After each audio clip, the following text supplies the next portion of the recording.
3 그리고 4주의 일진사주 명리학 제1645강 시작하겠습니다. 오늘은 양력으로 2023년 5월 9일이고요. 음력으로는 2023년 3월 20일입니다. 오늘 주어지는 명식 계묘년 정사월 정묘일이 되겠고 일진은 정묘가 되겠습니다.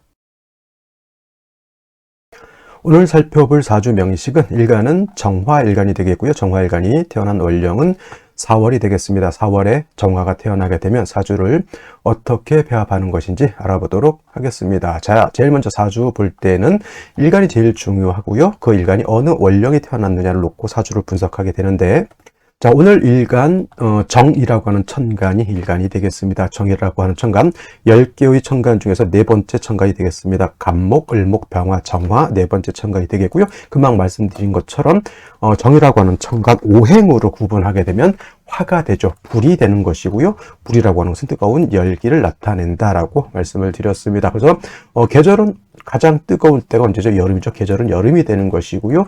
주관하는 신 붉은 봉황이라고 해서 주작이 그 화를 주관하는 신이 되죠. 방향은 남쪽이 될 것이고요. 그래서 이 화라고 하는 개념은 뜨거운 열기를 나타낸다라고 볼 수 있죠. 어저께 병화에 대해서도 공부를 했는데, 어저께 병화에 대해서 간단히 설명하면 정화도 불이고 병화도 똑같은 불이지만 정화는, 오늘 공부하는 정화는 음화가 되는 것이고, 어저께 공부했던 병화라고 하는 것은 똑같습니다. 오행상 병화랑 정화랑 똑같기 때문에 이것이 달라지진 않겠죠. 불, 열기, 여름, 주작, 남쪽이다라고 하는 것이 달라지진 않지만 병화는 어떤 화? 양화, 양의 기운을 가지고 있는 화. 그래서 음과 양의 개념은 서로 상대적이다라고 했죠.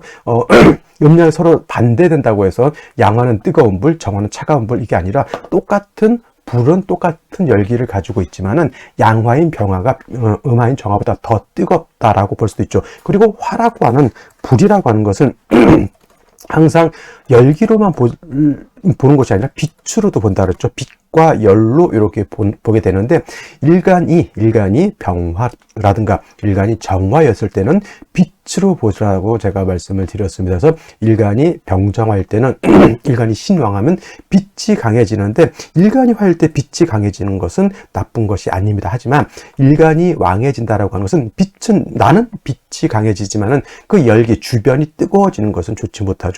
나는 빛이 강해서 두드러지고 남한테 내가 돋보일 수는 있을지 모르겠지만은 주변이 뜨거워지면 나무가 불에 타고요, 사람도 살기 어렵고요, 물은 증발할 것이고 동물, 식물들도 자라기가 어렵습니다. 그래서 일간이 화일 때는 빛은 보강을 하되 뜨거운 열기는 조후시켜줘야 되는 것이 문제가 되는 겁니다. 그래서 병화라든가 정화가 왕할 때는 임수라고 하는 것을 얻게 되면은, 임수는 빛은 보강하는 성질을 가지고 있고요, 뜨거운 열기는 뭘 한다?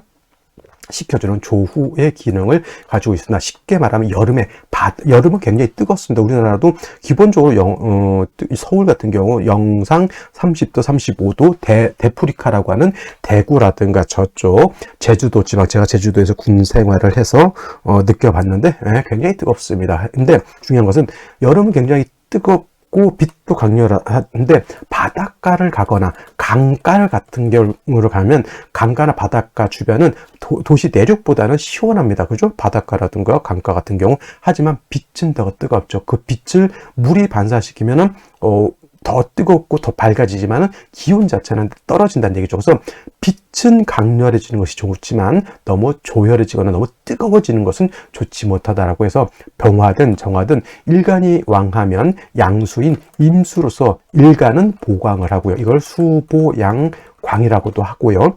보강을 하고 뜨거운 열기를 시원하게 조후하는 것이 필요하다라고 볼 수가 있습니다. 반면에 이거는 병정화가 신왕했을 때는 임수를 쓰지만 병정화가 신약한 경우도 있습니다. 일간이 약한 경우에는 느닷없이 임수를 쓰게 되면 그때는 화가 돼서 진짜로 수가 화를 꺼트릴 수 있기 때문에, 이때는 반드시 인성이라고 하는 목이죠. 을목도 있고 간목도 있는데, 화를 실질적으로 생겨줄 수 있는 것은 쓴목인 을목, 작은 풀인 을목이 아니라 양목인 간목이라야지만 화를 생하는 공력이 실질적으로 크다라고 하는 것이고, 병화라고 하는 것도 일간이 신약할 때는 간목을 치용하는 것이고요, 정화도 신약할 때는 당연히 간목이라고 하는 것을 치용하는데, 특히나 정화라고 하는 것은 인위적인 분류이기 때문에 사시사철이라고 하죠. 사시사철은 봄, 여름, 가을, 겨울을 말합니다. 그래서 사시사철 항상 간목을 대동해야 된다. 사오미월의 뜨거운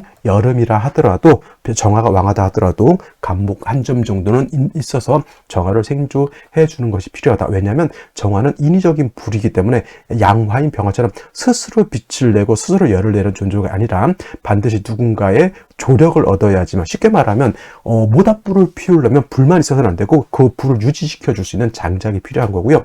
전기불을 켜기 위해서는 전구만 있어서는 안 되죠. 전기가 들어와야 되는 겁니다. 그래서 정화는 왕하더라도 인성인 간목 한 점 정도는 있어주는 것이 필요한 그런 존재가 되는 것이고, 그렇다고 해서 목이 너무 많아지면 안 됩니다. 그러면 목다 화식이 되기 때문에 목이 너무 많게 되면 이때는 경금으로서 벽값 인정해 주는 것이 필요하다, 이렇게 볼 수가 있겠습니다. 그래서 인성이라고 하는 것은 나를 생겨주는 육친이긴 하지만 적정하게 나를 생겨주면 보약과 같은 것이나, 너무 인성이 많게 되면 오히려 목은 화는 목다 화식이 되는 것이고, 토는 뭐예요? 화가 너무 많아지게 되면 땅이 건조해지는 것이고, 수는 금이 너무 많게 되면 금다 수탁이 되는 것이고, 금은 토가 많게 되면 뭐가 됩니까? 토다 매금이 되죠. 그래서 인성이라고 하는 것도 적정하게 나를 새겨주는 것이 필요하다라고 하는 것까지 말씀을 드리면서 다음 원령에 대해서 한번 알아보도록 하겠습니다. 자, 정화일간이 태어난 원령 4월이 되겠습니다. 4월. 제가 원령이라고 했고요. 이 원령이라고 하는 것은 월주의 지지를 원령이라고 합니다. 원령, 제가 아까도 말씀드렸던 것처럼 사주 볼 때는 일간이 제일 중요하고요. 다음으로 이 원령 월지가 중요하다라고 말씀을 드렸는데, 그 이유는 뭐냐면 이 원령은 계절을 의미하기 때문입니다. 계절은 춘하, 추동을 말하는 것이고, 춘하, 추동 안에는 왕쇠와 한열이라고 하는 개념을 가지고 있기 때문에 중요합니다. 왕쇠는 중화가 되어야 되고요. 한열도 중화가 되어야 되죠. 여름은 너무 뜨겁습니다. 그죠? 반대로 겨울은 너무 춥죠. 겨울엔 따뜻한 온기가 있어줘야 되는 것이고, 여름은 시원한 냉기가 있어줘야 되죠. 그래서 여름에는 선풍기, 에어컨, 하다못해 바닷가 가서 바닷바람이라도 쐬야지 사람이 살 수 있는 것이고, 겨울에는 난방이 돼야 됩니다. 따뜻한 햇볕이 들어오는 그런 아주 잘 지은 집이라면 난방비가 좀 적게 들겠지만은, 그렇지 않은 집 같은 경우, 북향집 같은 경우에는 여름에는 덥고 겨울에는 춥고 아주 과학적인 집이 됩니다. 이런 경우에는 역시라도 겨울에는 따뜻한 온기가 있어줘야 되고, 하다못해 뭐예요? 손난로라도 있어야지만 겨울을 우리가 살아나갈 수가 있게 되는 것이죠. 그래서 이 원령이라고 하는 것 안에는 왕세와 한열이 매우 중요한데, 이것은 중화를 이루어야지만 부귀 영화를 누릴 수 있는 구조가 되는 것이고, 만약에 왕세와 한열이 중화를 이뤘다 그러면 부귀 영화가 아니라 빈한한 사주, 가난하고 추운 사주, 빈천한 사주, 이렇게 이렇게 명리하면서 이렇게 고의 이런 거를 말하기는 좀 그렇지만, 그래도 그리고 명리를 공부하는 이유는 뭐예요? 축일피용, 좋은 것은 쫓아가고 안 좋은 것은 피해 가자라는 차원에서 모든 사람들이 잘 먹고 잘 살면 얼마나 좋습니까만은 이 사람 삶이라는 게, 누구는 잘 먹고 잘 사는데 누구는 너무 힘들게 어렵게 사는 사람들이 많이 있죠. 그래서 지금 태어난 걸 어떻게 바꿀 수가 없는데, 이름으로 바꾸고 구술해서 바꾸고 그럴 수는 없지만은, 내가 이 명리를 공부하면서 적덕도 하고 주변 사람들한테 많은 좀 좋은 영향을 미칠 수 있도록 노력한다라고 하면, 내 생에서는 좀 더 좋은 자리에서 우리가 태어나서 살 수가, 어떻게 보면 좀 불교적인 어떤 이념법을 가지고 있는 것이 또 어떤 학문, 그쵸, 명리학이라고 하는 학문이 되겠습니다. 그래서 사주라고 하는 것은 중화, 어느 쪽에도 치우치지 않고 중화됨을 매우 좋아한다, 이렇게 볼 수가 있겠고요. 그 다음에 원령, 월지라고 하는 데에는 절기가 들어가 있습니다. 4월은 이파와 소만으로 이렇게 구분이 되어 있고, 이파라고 하는 것이 되어야죠. 이파가 절입시간이 되어야지만 진월에서 4월로 계절은 봄에서 여름으로 넘어오게 된다라고 알아두시면 되겠습니다. 그래서 이 월령할 때마다 제가 말씀을 드립니다. 이 절입시간이 될 때마다, 절입이 될 때마다 월이 바뀌는 기준은 1월 1일 매년 초 이렇게 하는 것이 아니라 그때 절기가 돼야 되는 되어야지만 월이 바뀐다라고 하는 것도 열심히 두시고요. 그 다음에 4월이라고 하는 것은 4월만 생각하지 마시고 4, 5, 미월이라고 해서 3개월이죠. 남방이죠. 남쪽이면서 화가 왕한 화왕절이 되겠습니다. 염상절이라고도 하고요. 염천지절이라고도 표현하죠. 쉽게 말하면 겁나게 억수로 뜨겁다라고 하는 것. 잘못하면 살 다 탑니다. 그리고 너무 뜨거운데 군대에서 병사들 너무 뺑뺑이 열심히 돌리면 병사들 열사병 걸려서 큰일 치를 수도 있죠. 그래서 4월, 5월, 미월은 조후의 개념이 굉장히 크다. 조후라고 하는 것은 뜨거운 4, 5, 미월의 뜨거운 염려란 기운을 시원하게 식혀주는 것이 필요죠. 그래서 군인들도 사람들도 밖에 나가서 밖에 나가서 뭐 건물 짓고 하는 그런 분들 있잖아요. 좀 고된 일 하시는 분들 어느 정도 하고 쉬시고 차가운 물도 먹고, 그리고 여름 같은 데는 체내에서 염분이 많이 빠져나가기 때문에 속을 먹든 게토레이든 먹든 해가지고 전해질을 충분하게 갖춰주는 것이 필요합니다. 그래서 그건 이제 뭐 인간의 문제인 것이고, 이 염상절, 염천지절은 조후라고 하는 것이 필요하다. 반드시 뭐가 필요하죠? 수가 있느냐 없느냐가 큰 관건이 될 것이고, 조후하는 용도의 수는 임수를 쓰는 것보다는 개수를 쓰는 것을 좋아한다. 왜냐? 임수라고 하는 것은, 임수도 제가 설명을 드렸죠. 임수라고 하는 건 뭐예요? 대해수, 바다 같은 개념이고, 개수라고 하는 것은 우로수라고 해서 하늘에서 내리는 비와 같은 것이니, 바닷가는 거기 가야 되지만은 하늘에서 비가 내리면 바닷가를 굳이 안 가더라도 지금 비가 많이 오고 있는데 비가 오게 되면은 서늘해지죠, 스스로. 그래서 조후, 뜨거운 열기를 식혀줄 때는 임수보다는 개수의 공력이 더욱더욱 크다라고 볼 수가 있겠습니다. 자, 오늘 같은 경우 4월에 일간이, 어저께는 병화였지만 오늘은 정화죠. 똑같습니다. 병화가 4월에 태어나도 일간이 왕하고요. 정화도 4월에 태어나게 되면 신왕사주가 되죠. 자, 화가 일간일 때 뭐라 했죠? 빛으로 본다 그랬죠. 그래서 정화의 빛이 굉장히 강하기 때문에 강한 것을 억제한다라고 하는 개념이 아니라 그 빛을 보강시켜준다, 수보, 양광해준다라고 하는 것.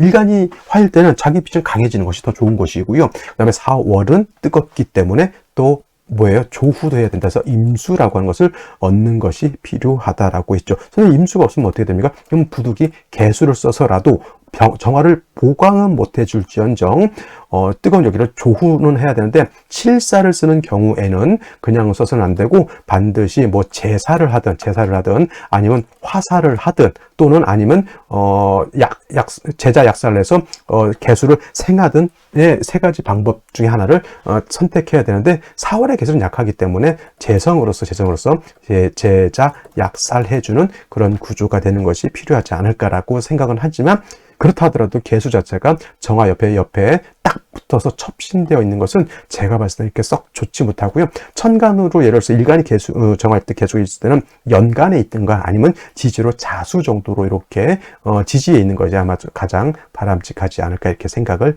해보게 되죠. 그래서 4월의 정화라고 하는 것은 임수로서 정화를 보강하고 조후하는 것이 원칙이고요. 4월에 임수가 약하기 때문에 경금으로서 임수를 갖다 생조해 주는 것도 필요하죠. 그래서 임수 경금을 쓰되, 정화는 스스로 빛을 발하는 존재가 아니기 때문에 아무리 4월에 정화 왕하다 하더라도 간목 한 점 정도는 있는 것이 어떻다? 그렇죠. 금상첨화가 된다. 이렇게 보시면 되겠습니다.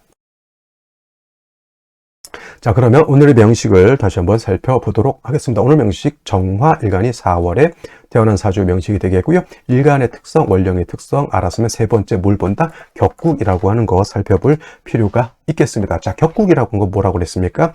일간과 원령과의 관계를 살펴 사주 8글자가 어떻게 구성되어 있느냐를 놓고 보는 것인데, 일간은 음화가 될 것이고요. 월지는 사화는 체음, 용, 양이라고 했습니다. 몸체는 음이지만 쓰는 것은 양으로 쓴다. 사 자체는 사화가 음이고요. 오화가 양이지만은 사화는 그 본기가 양화인 병화인 것이고, 오화는 그 본체가 음화인 정화인 것이기 때문에 사는 몸체는 음이지만 양으로 쓰는 것이고, 오는 몸체는 양이지만 쓰는 것은 음으로 쓴다. 체양용음이 되는 것이죠. 그래서 사는 체음용양, 오는 체양용음, 이렇게 알아두시면 되겠고, 음대 음으로 음대양이 되겠죠. 음대양이 되겠습니다. 그래서 저거는 겁재가 되죠. 그래서 겁재격이냐? 아니죠. 겁재격은 아니고요.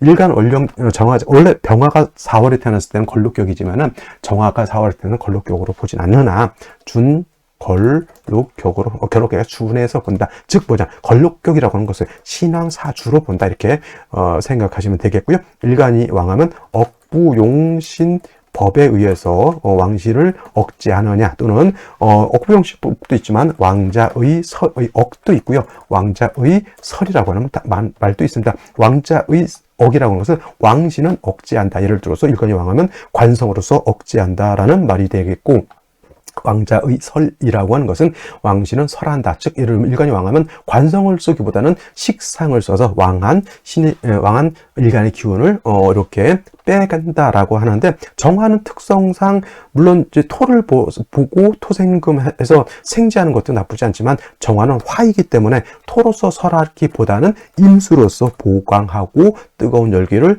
식혀준다라고 하는 개념으로 제가 쓰고, 그 다음에 경금으로서 임수를 보좌해 준다라고 이렇게 말씀을 드렸습니다. 자, 사에는 지장간이 있습니다. 무토가 있고요, 경금이 있고요, 그 다음에 본기가 병화라 그랬죠. 병화가 이렇게 있습니다. 무토 투출하면 상관격이 될 것이고, 사중무토는 쓸 수 있습니다. 인중무토, 신중무토, 해중무토는 쓰지 못하지만 사중무토는 화토 동궁하기 때문에 무토 쓸 수 있습니다. 청라에 투출하면 상관격으로 보고요. 그 다음에 경금이 투출하게 되면 어떤 것? 이건 정제격으로 이렇게 볼 수가 있겠죠. 그래서 4월의 정화는 어떤 것? 상관격. 그러니까 이거는 화토 가상관격이 될 것이고요. 진상관과 가상관을 모르시면은 인터넷에 찾아보시면 상세한 설명이 있을 것이고, 오늘은 이 상관격에 대해서는 요것만 말씀드릴 겁니다. 그 다음에 경금이 들어오면 정제격이 되는 것이다 라고 볼 수 있습니다. 아무것도 투출되지 않았다, 그냥 걸록격에 준해서 일간이 왕한 것으로 보고요. 정제격, 경금 투출하게 되면 그럼 어떤 사주? 신왕, 제왕한 사주 국세가 된다. 그래서 이렇게 되게 되면 왕화가 금을 공격하기 때문에 화를 억제시켜 줄 필요가 있는 거죠. 그래서 개수라든가 임수가 있으면 좋은데, 임수를 쓰는 것이 월등히 공력이 크다. 그러니까 결국은 똑같습니다. 임수 경금을 쓰느냐, 경금 임수를 쓰느냐인데, 결국은 어차피 화를 갖다가 억제시켜 줘야지만 경금도 쓸 수 있기 때문에 역시나 임수라고 하는 것이 관건이 된다. 아무리 정제격이라 하더라도 임수가 관건이 된다 정도, 이렇게 보시면 되겠는데, 자, 오늘 같은 경우 4월에 정화가 태어났는데 월간에 정화가 또 이렇게 투출됐죠. 그렇다고 해서 비견격이 아니죠. 그냥 일간이 왕한 고충 걸록격에 반드시 뭐가 필요하다? 수가 필요하다. 임수든 개수든 일단 수가 필요한데, 일제 묘를 봐서 정묘 일주가 되겠고요. 연지에도 묘를 봐서 이 묘는 원래는 인목은 건목이 마른 나무로 보지만 묘목은 승목이죠. 원래 그래서 정화가 승목이 많으면은 목다 화식이 될 터인데, 4월엔 정화 자체가 왕하고 정화까지 투출되어 있기 때문에 저 승목 2개 있다고 해서 정화가 꺼질 정도의 그런 힘을 발휘하지는 못하죠. 그냥 인성도 왕하고 인성도 세력이 있고 화도 세력이 있죠. 이거는 화가 더 세력이 있다라고 보시면 되겠고요. 연간의 개수가 이렇게 있습니다. 개수는 원래는 정화 입장에서 7살이죠. 원래 제가 정화는 7살 보는 것을 별로 좋아하지 않는다, 이렇게 얘기를 하는데, 4월, 5월 묘열처럼 이렇게 너무 뜨거울 때는 개수도 쓸 수 있다. 그래서 가살 위권이 된다라는 말을 합니다. 살이지만은 저렇게 일간이 왕하고 7살이 약하면은 저 7살도 내가 쓸 수 있는 권세가 된다. 즉 정관과 같이 쓸 수 있다라고 하는 것이 가살 위권이라고 하는 단어인데, 문제는 뭐냐면 아무리 7살이라도 지지에 뿌리가 하나도 없으면 이건 개수는 뭐예요? 하늘에서 비가 올까 말까 이러고 하고 있는데 결국 비 오지 않고 그냥 열기만 가중시키고 있다라고 하는 것이죠. 반드시 생시에서는 뭐다? 금수가 세력을 얻어서 수가 살아나서 이 뜨거운 열기를 갖다가 조후해주고 또 정화를 갖다가 보강시켜 줄 수 있다라고 하면 금상첨화가 되지 않을까라는 생각을 해보면서 생시를 알아보도록 하겠습니다. 자, 생시 알아보도록 하겠습니다. 제일 먼저 경자시를 보도록 하죠. 경자시. 자, 경자시가 되게 되면 3주까지만 놓고 봤을 때 제 아무리 7살 편관이라 하더라도 개수가 너무 약하기 때문에 개수의 근원을 마련해 주는 것이 필요하다라고 말씀을 드리는데, 자, 4월에 경금이 투출되어 있죠. 사중경금이 투출되어 있기 때문에 이것을 가지고 격을 잡을 수 있겠죠. 정제격이 되겠고, 제자 약살하는 그런 구조라고도 볼 수 있습니다. 이 정도 되면은 제 아무리 개수라 하더라도 정화가 능히 개수 감당할 수 있겠고, 개수가 뿌리를 두고 있고요. 경금도 뿌리를 둘 수 있으니 이거는 경금에 어떻게 보면 핵심이 있다. 경금이 수를 생해주지 않으면 저 개수는 금방 화가 왕하면 화다수갈이라고 하죠. 금방 개수가 고갈될 터인데 이렇게 경금이 투출되어 있는 것은 제가 봤을 땐 바람직하다, 나쁜 생시 아닌 것 같다, 이렇게 말씀을 드릴 수가 있겠고, 경술시 같은 경우 경자시하고 또 다른 것이 뭐냐면, 물론 이제 사중에 있는 경금이 이렇게 투출되어 있습니다. 이것도 마찬가지로 제자의 약살이라고 볼 수는 있겠지만, 경자시와 경술시는 이 술토하고 자수의 차이인데, 개수가 자의 뿌리를 두느냐 개수가 뿌리를 못 두냐는 엄청 차이죠. 이 술토는 토이지만 마른 땅이죠. 건토이기 때문에 이거 금수의 기운이 굉장히 약하다라고 보면, 경자시면 금수 세력이 어느 정도 있다라고 볼 수가 있는 겁니다. 글자 하나 차이인데도 굉장히 큰 차이가 있다. 저라면 경술시보다는 경자시를 선택하는 것이 타당하다라고 보겠고요. 신축시 같은 경우에 축토죠. 이거 습토입니다. 개수가 축에 뿌리를 둘 수 있습니다. 물론 자수만큼의 뿌리는 두기가 어렵겠지만, 그래도 개수가 축에 뿌리를 두고 신금도보다 축 중에 있는 신금이 투출되어 있고, 그 다음에 사중 경금에 뿌리를 둘 수도 있습니다. 이게 신금은 그렇게 약하진 않죠. 정화가 얘를 극하려고 하는데 다행히 개수가 얘를 갖다 이렇게 좀 말려주고 있다라고 하는 그런 개념에서 이렇게 사주국세가 나쁘지 않다. 저라면 신축보다는 그래도 요 경자시를 선택하는 것이 좋지 않을까, 이렇게 생각을 해보게 되고요. 이민시 같은 경우는 임수, 개수, 천갈 두 개 있죠. 관사론잡, 이거 관사론잡으로 논하지 않습니다. 왜냐하면 관사론잡이 되려고 하면 임계수가 뿌리가 있어줘야 되는데, 이건 지지로 목화밖에 없잖아요. 저 사주가 임계수가 뿌리가 없으면 차라리 이거는 오히려 신왕무의가 될 사주가 정관이 됐던 평관이 됐던 갖다 쓰는 것이 중요하죠. 운은 어디로 가야 될까요? 수가 살아나야 되니 금수운으로 가는 것이 바람직한 사주가 되겠고, 개묘시는 좀 제가 이런 경우는 이민시하고 개묘하고 좀 차이가 있는데, 비슷한 것 같지만은 또 개수가 두 개 투출되어 있죠. 이 개수는 그래도 좀 한 봐주면 하는데, 이 개수는 좋지 못합니다. 결국 어느 때는 이 개수가 얘를 일간을 공격하겠죠. 어느 때? 금수대운. 이건 그러니까 이 사주는 금수대운으로 가는 것이 맞지만은, 금수대운 가면 좋으냐 나쁘냐, 결국 좋을 일은 없다는 얘기입니다. 그래서 개묘시는 선택지에서 빠지는 것이 맞겠고, 간목이 이렇게 투출되어 있으면 여름이라 하더라도 이거 목이 굉장히 왕한 겁니다. 그죠? 묘 두 개 있죠. 그 다음에 진에 통근할 수 있죠. 수 약하죠. 이런 경우에는 목이 너무 많기 때문에 이것도 금수운으로 가는 것이 맞을 거예요. 특히나 금운으로 가서 목을 갖다 좀 억제시켜 주는 것이 필요한 구조가 되겠고, 을사, 병호, 정미시는 모두 금수운으로 가야 돼요. 크게 한 가지만 보게 되면, 이거는 4월에 병화 투출되어 있고요. 5까지 있겠으면 이건 거의 개수만 없었으면 이건 염상격으로 가도 문제가 되지 않을 그러한 구조인데, 개수가 하나 있기 때문에 이거 염상격으로 보시는 분들도 있을 겁니다. 만약에 근데 염상격으로 본다라고 하면 이건 가종격이 될 것이고, 파격이 됩니다. 격을 파했죠. 개수가 있기 때문에. 그러니까 내격으로 봅니다. 금수운으로 가는 것이 좋을 것이고요. 무신시 같은 경우는 사중부터 투출했죠. 상관격입니다. 상관제사라는 그런 구조, 이것도 나쁘지 않을 것 같아요. 왜냐하면 신금이 있기 때문에 개수가 뿌리로 이렇게 두게 되겠고요. 개수가 일간 병화, 예를 들어서 금수운으로 갔을 때 일간 병화를 갖다 극하려고 하고, 무토가 있으면 제사를 할 수 있기 때문에 요거는 그럭저럭 제가 봤을 땐 무난한 사주, 이렇게 볼 수가 있겠는데, 피해야 될 생시 또 하나 나오죠. 기유시면 묘유충이 되기 때문에 이거는 우리가 선택해서는 안 되는 생시. 신해시 같은 경우는 해수가 있습니다만은, 신해시 같은 경우에는 요거는 사해충은 되지 않습니다. 해묘합 돼서 목의 기운쯤 살아난다고 보더라도 개수가 해에 통근할 수가 있기 때문에 그렇게까지 수기가 부족한 사주는 아닌 것으로 보게 되겠습니다. 자, 오늘은 여기까지 설명드리도록 하고요. 내일 또 찾아뵙도록 하겠습니다. 감사합니다.